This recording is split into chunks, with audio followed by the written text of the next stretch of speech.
Hi everyone, I'm back. This is the finished product for the tomato sauce. Now as you can see, it doesn't look like it just came out of the can, and I think that's because a lot of companies add maybe a little bit of food coloring to their products.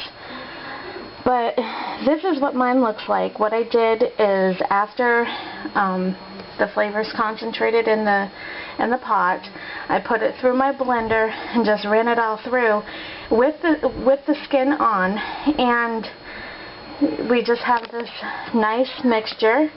And when I'm ready for it, I will add it to my spaghetti sauce to add another component to my sauce. So I will see you when I come back.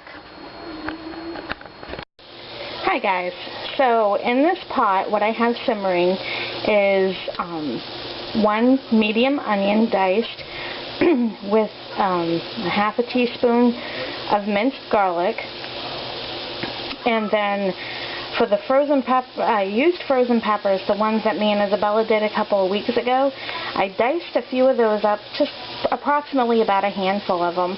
Diced those up, threw them in here, and the vegetables that you see, they are a mix of this right here. This is Veg-All Supreme, Steam Supreme Summer Blend, and it looks like zucchini, summer squash, some carrot, it looks like some green beans.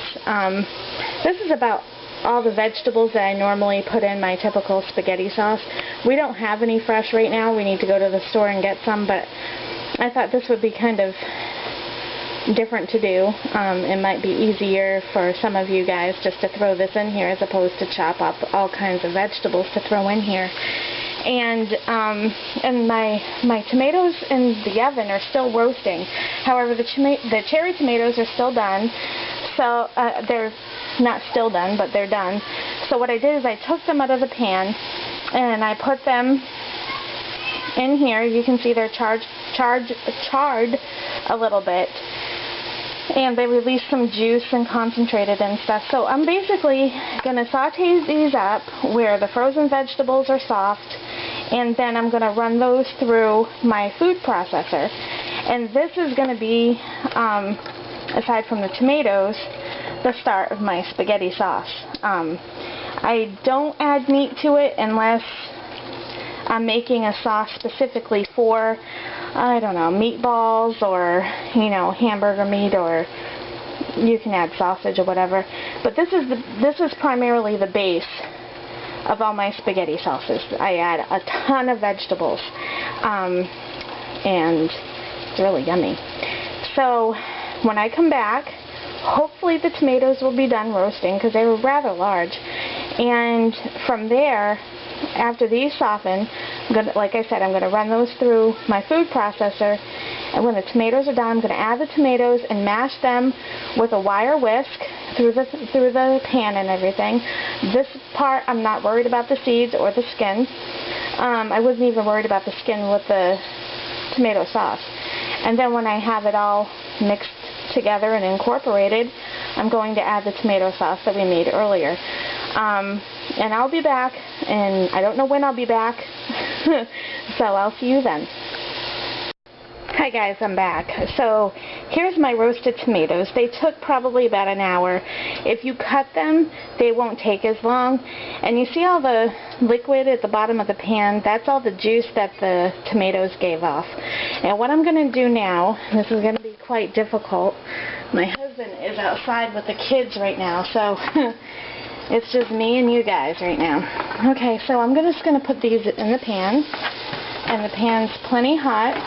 Now the vegetables that I used, the Veg-All frozen vegetables, they can be steamed in the microwave.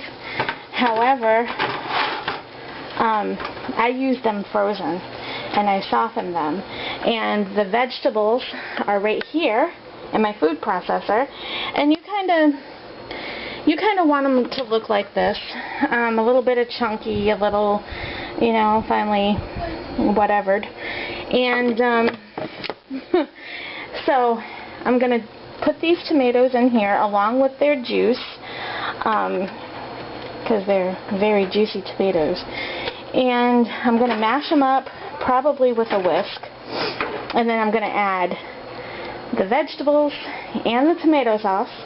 And I will come back and I'll show you what it all looks like. Hi guys, so this is my spaghetti sauce. All I added to it off camera was I made a little chiffonade of basil, 3 basil leaves. I rolled them up like a really tight cigar, and then I sliced them, and I sliced them one more time just so I don't have like large pieces of basil going throughout the sauce. Now here's my secret ingredient for all my sauces, all my spaghetti sauces, gravies, and this is balsamic vinegar. Okay, and I'm just add about that much. Oh, it's a little bit more. What it does is it deepens the flavor. If you are cooking with nothing but vegetables like I am today, what it will do is it will make the flavor so deep that it will literally taste like it's been cooking all day long for hours. You can stop this right here if you want to.